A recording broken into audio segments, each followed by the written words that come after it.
Okay, this one's called Hengistbury Head. He was sat alone in his car, as it should be, in the lesser used of two car parks, parked off in a corner discreetly, lest anyone should come and disturb him or knock him off focus, as he reflected on the year that he'd had. In a state of hypnosis, he tried one last time to notice a new detail that might change things. Decisions made. He swaggers like John Wayne from the front of the car to the boot, reacquaints himself with the hose and gaffer tape he bought from B&Q that afternoon after he saw them together, his wife with another fella. And he broke down, begged for forgiveness, thinking that somehow he was the cause of this. "I'll do anything," he said. "Cut my eye out if you want me to." But she didn't want him to. And his life, in that moment, lost all meaning and worth, the welcoming call of a new union embraced by these words: "I can do this."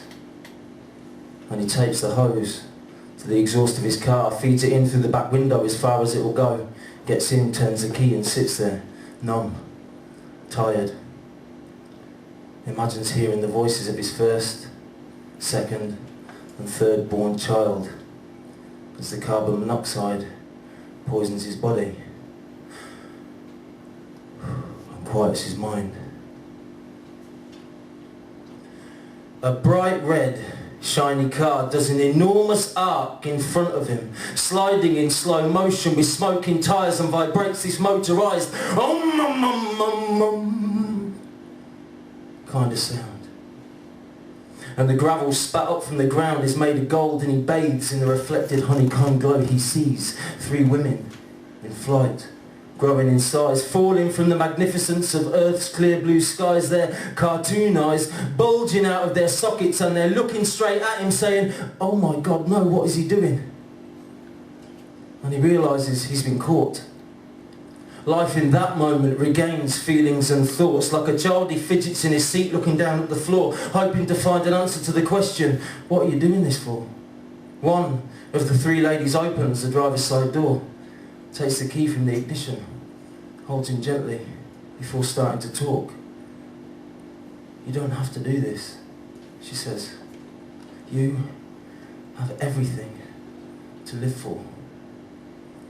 And all he can really do is nod his head, mumbling something instead of waiting for them feelings of shame to overcome him. And that's when I rung him from the magician's house, where I'd been working for the best part of that morning. My wife had put a call in earlier on, told me that Chris's wife was saying something was wrong and that I should call him.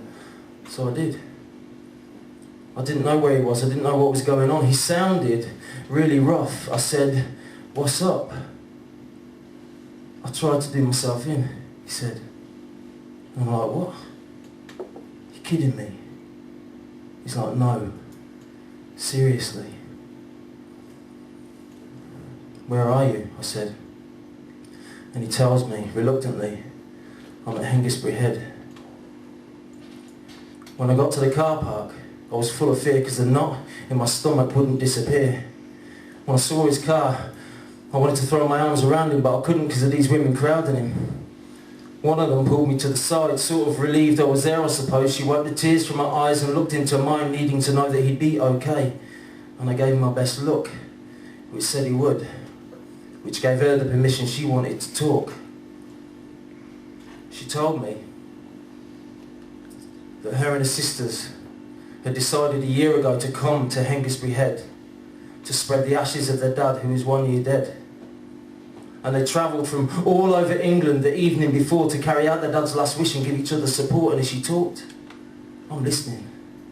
Electricity fizzing up my spine, because this feels like a divine plate, and we embraced with the rarest of abandon, acknowledging the things we knew we were incapable of saying. And me and Chris,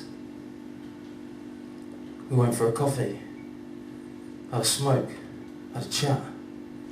Nothing too heavy, really. Just bullshit, man chat, clearly avoiding talking about what had just gone on. And when we were done, it was time to move on.